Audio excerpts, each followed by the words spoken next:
All right, let me ask you something.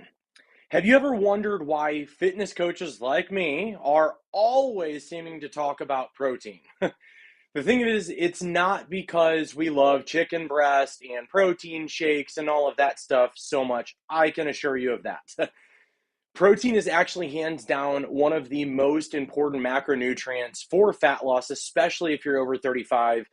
And if you're tired of feeling hungry all the time, frustrated with slow fat loss progress, or you're just worried about keeping the weight off long term, I want you to stick with me. Today, I'm breaking down everything that you need to know about protein and how it can transform your fat loss journey. And we're going to do this in a way where you actually understand how protein affects you, how much you actually need, and how to get the right proteins for you. So, with that being said, go ahead and drop a yes in the comments if you've ever struggled to get enough protein, knowing that you need it, and maybe you just don't know why you need it or how to get the right ones. All right. So, very first thing we're talking about is I want to help you by having you think about your car. Okay. So, you could have the best tires on the market and they might be super durable, high performance, ready to go. You could have a full tank of gas and a powerful engine under the hood. And the thing is, what happens if your tires don't have enough air in them? The ride's going to be bumpy, it's going to be inefficient, and honestly, kind of miserable. It's not going to feel very good, regardless of how good that vehicle looks, regardless of how good those tires are. Okay? You're going to be burning more gas, wearing out the tires faster, and definitely not getting as far as you could if the air pressure was actually balanced just right. Protein is kind of like the air in your tires when it comes to fat loss. Now, hold on with me. I'm going to explain this. You could have all the best intentions, okay? Perfectly balanced carbs and fats, consistent workouts. Maybe again, you're doing all the things right as far as getting enough sleep. Workouts are going well, but if you're not getting enough protein, you're actually most likely sabotaging your results. Okay, without enough protein, your metabolism is going to be a little bit slower, and you're going to feel hungrier throughout the day. That's a big one. Your muscles won't recover properly. And just like a car with low tire pressure, you're working harder than what you actually need to, and you're not getting as far as you could. Now, when you prioritize protein, though, everything changes. The ride gets smoother, you stay fuller, your metabolism hums along, and your body is better equipped to burn fat and build muscle. Now, those two actually go hand in hand. So it's kind of like, again, the air that keeps everything running efficiently, okay? Now, a lot of times people think like, okay, protein's important. They don't really understand. They think that it's mainly pertaining to muscle and not really affecting your fat loss, not really affecting your metabolism. And that's what I want you to know today is that that actually is the case. Protein does affect your metabolism and fat loss. So, why protein should be a non-negotiable for fat loss, especially if you're over 35. Number one, here's why protein is the secret weapon for fat loss, okay? Number one is it's going to boost your metabolism thanks to what we call TEF or thermic effect of feeding or food, depending on how you look at the TEF, okay? So sometimes it's thermic effect of feeding, sometimes thermic effect of food, but it's ultimately the same thing. Now, protein has a high thermic effect, which just simply means that your body is going to burn extra calories just by digesting the protein and delivering those nutrients to where they need to go. Okay. So, just by that alone, it's going to cause you to burn more calories than eating fats and eating carbohydrates. So, protein already is going to be important for that factor alone. Now, it's also going to keep you feeling fuller longer. So, protein is essentially more satiating than carbs or fats, and it's going to help you to prevent the likelihood of overeating. So that's another important one. Now, again, I'll kind of go through some of the other little techniques that I have my clients do. But one thing that I want you to know is that when you pair it with your, and I don't mean pair it as in a parrot bird, when you pair protein with carbohydrates, it actually is going to slow down the release of insulin, which is going to help you to, again, avoid the energy crashes, the cravings, and the insulin spikes that normally come with certain carbohydrates too.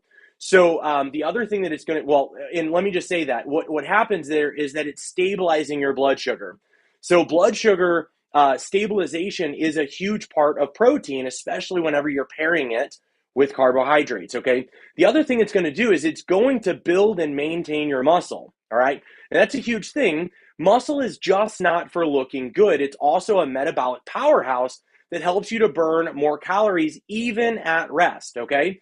So as you're building more muscle, every new pound of muscle that you put on your frame is going to be responsible for burning an additional 20 to 50 calories a day just by itself. Okay. Now it depends on your height, your weight, all the things, your genetics, as far as how much that does. But the reality is that this is a pretty big deal. If you're getting enough protein and it's building enough muscle because you're working out, you've got the right calories and all of this, that muscle is going to speed up your metabolism. Number one, so you can take in more calories. That's a pretty cool thing. But on top of that, it means that you are going to be burning more calories with that muscle as well. And that's a huge thing. Now, obviously, there's tons of other benefits with muscle, but we're mainly focusing on protein. So the other thing that it's going to do is it's going to prevent cravings or decrease cravings and also decrease that ravenous feeling that we can get sometimes after a long day or after a workout or on the way to some sort of social event where we know that there's going to be lower protein foods that might make us feel, well, decent eating it at first. And then an hour later, we might crash, or it might cause us to, again, start, once you eat a little bit of carbs and some sugar, you start actually feeling like you're craving even more of that. So protein is going to help to prevent that. So starting your day with enough protein is going to keep you from feeling ravenous later, which means that you're less likely to derail your progress. Now, one of the things that I have my clients do is if you're on the way to, let's say, a Christmas event. Heck, New Year's is coming up. So let's say that you're on your way to a New Year's Eve party and you're doing your best to stick with your macros, your calories, whatever you want to call this. You're trying to eat healthy and you're not sure what they've got there at that New Year's party.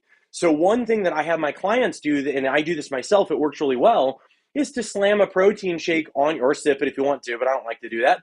But to take a protein shake on your way to the event. Number one, is it's going to ensure that you've got your protein handled in case there's not enough protein there at that party that you're at the event.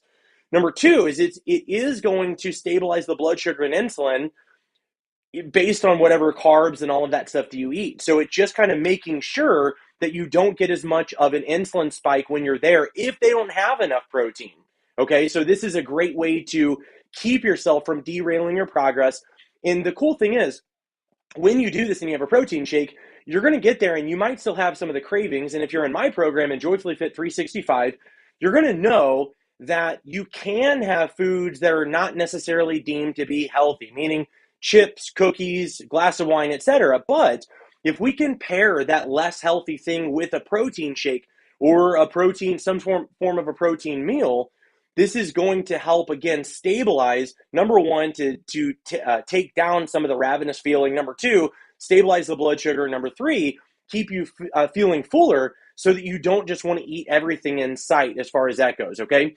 Now, if you've been skimping on protein, now's the time to change that. So it's not just about fat loss. It really is about creating a healthy, sustainable lifestyle, and there's so many benefits to it. Now, what I will say is that on social media, I see so many people saying you got to have enough protein and telling you maybe even how much you should have, but they're not giving you examples.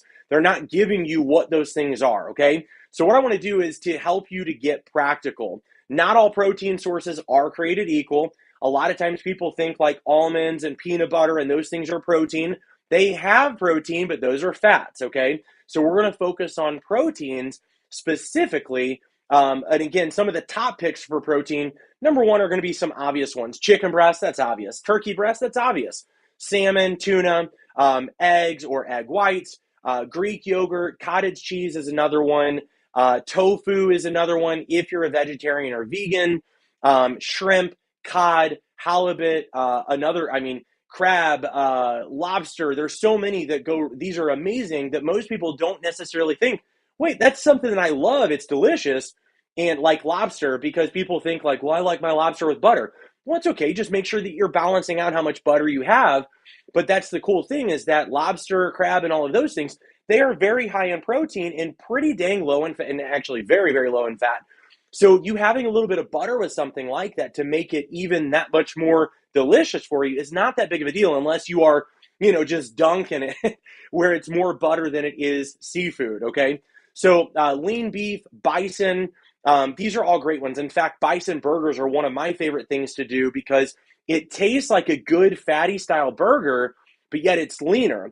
And it's just one of those things that, again, you can get a good size bison burger for a decent amount of calories. And it's just something like a lot of restaurants will actually make those. And they're so much healthier for you than just doing your regular 70-30 ground beef that goes on a burger. Okay.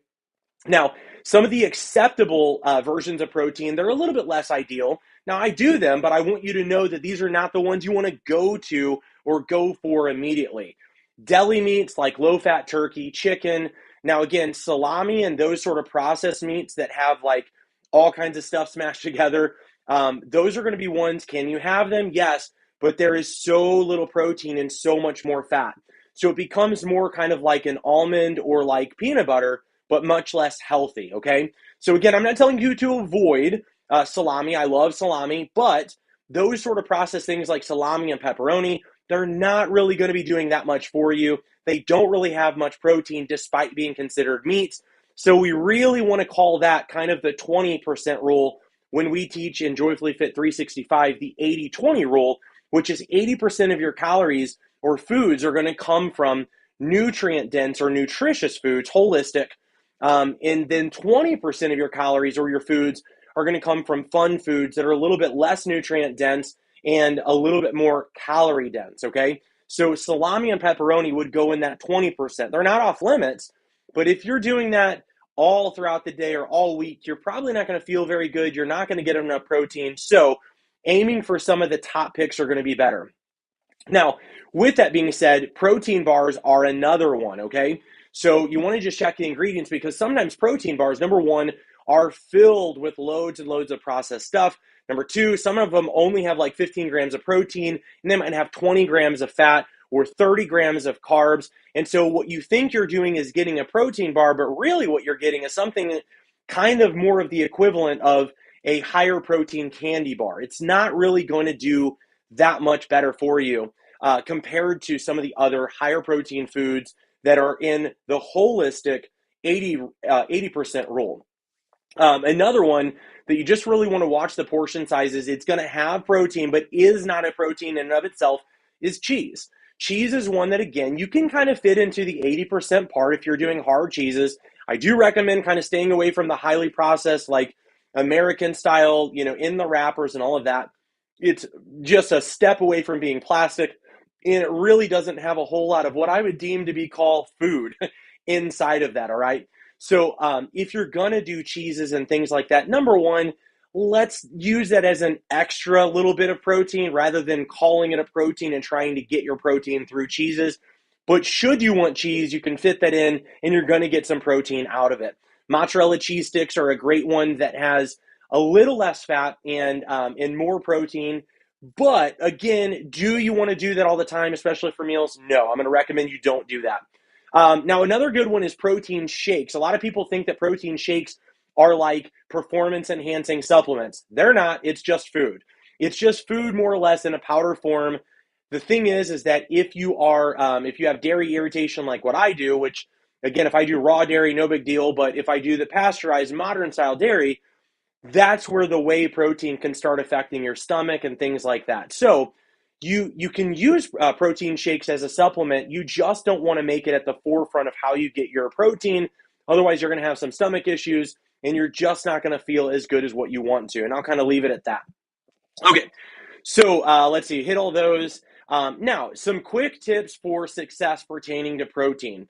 Number one is it's a good idea to start by adding one high quality protein source to every meal. I always recommend that, again, to be considered a meal, it must have a protein and a carb, not just a carb, not just a protein. So sometimes people do protein shakes without any carbs. And again, it's a protein shake. That's okay to do sometimes, but when you're looking at balanced health and balanced nutrition, it is going to be a better idea to pair those together. So that's the first thing. The second thing is, let's see, I want to make sure I don't miss that one. No, I don't need that one there. So the other thing is that you want to, again, pair your carbohydrates with protein to help stabilize your blood sugar and prevent insulin spiking, which kind of goes hand in hand with what I just mentioned, that it's a complete meal if it's got both protein and carbs or protein and fats, okay? The other part is that where a lot of people don't really know how much protein do I actually need, what I normally teach is to aim for anywhere between 0.6 to 1.2 grams of protein per pound of your goal body weight or your lean body mass weight, okay? So your goal body weight, if you're weighing 200 and your goal is 150, you could at the kind of at the higher end aim for 150 grams of protein. Now, that could be a lot if you're female, so that's where you may want to aim for more 0.6 to 0.8. So that way it might be closer to around 125, maybe 110, somewhere around there. And that's going to help you so that you're getting adequate protein and you're not having your stomach in knots all day and so on and so forth. So 0.6 to 1.2, really aiming for closer to that 0.6 to about 1 is ideal. But sometimes when people are wanting to bulk and add a little bit of muscle, I'll allow them to do 1.2 grams as long as it's not creating any sort of stomach issues and all of that stuff too. Okay, now, if you're wondering which proteins to reach for, I'm going to show you a couple things here and how to balance them with other foods to lose weight and keep it off. I've got something for you. And the thing is that these are the same food list that I use with my private clients. And they include things like, and I'm going to show you the protein one here in a second, but high protein food options to simplify your meal planning, low glycemic index carbs that stabilize energy and reduce fat storage, high fiber foods that are going to help to keep you full and support digestion, healthy fats, even what to order when you're at restaurants to stay on track. Those are all the list that if you click the link below, you're going to get access to. So there's 7 cheat sheet lists that are all food lists that I give or I made, but give to my private clients in my Joyfully Fit 365 program. I want to give you those very things. So what I'm going to do is I'm going to share my screen here really quick. And as you see here, we're looking at just a few of these here, which again, you've got, if you look at this here, you've got foods like chicken breast, Greek yogurt, and it's going to tell you the serving size. It's going to tell you the calories, how much fat, carbs, protein, all of this. And this has got several pages to it. So it's very, very complete as well. So if you want that, if you want to check out that guide, go ahead and click below in the description and you can get that link. Click that and it's going to take you right over. Not only are you going to get the protein list, but you're going to get the high fiber foods, healthy carbs, healthy fats, what to eat at restaurants, all of this stuff, all included, totally free for a limited time. So be sure to get that now before it does actually go on sale, of course, as this is something that are for my private clients. And the whole thing I want you to remember is that protein isn't just another diet rule. It's the foundation for permanent and lasting fat loss. So when you prioritize it, you're setting yourself up for long-term success, not just short-term results. So with that being said, what I want to know is what is your favorite go-to protein source? Go ahead and drop that in the comments. For me, as long as it's done right, I really do love chicken. A lot of people get burnt out on chicken, and I used to be one of those people as well, until we started learning a little bit more on how to prepare that chicken so that it tastes more restaurant style or tastes more like if you've ever been to one of those nicer weddings where everything is catered and they serve chicken. You're not getting dry chicken. You're getting delicious, amazing, like Parmesan encrusted chicken. That's the sort of stuff that we do as well. So it does not have to be some dry baked chicken that you're like holding your nose to get through, but that's mine. Chicken is going to be one of those that I love. Another one is going to be, I do liquid egg whites. It's kind of a go-to protein for me that I'll just add a little bit of Nestle hot cocoa powder to it, shake it up, and then I've got myself a really good flavored protein shake that is not made from dairy or any whey products of any kind. And it's going to have a lot less chemicals, if any at all. So I'd love to see what you're already eating. And if you've got any questions too, don't forget to comment food guide if you don't click the link below.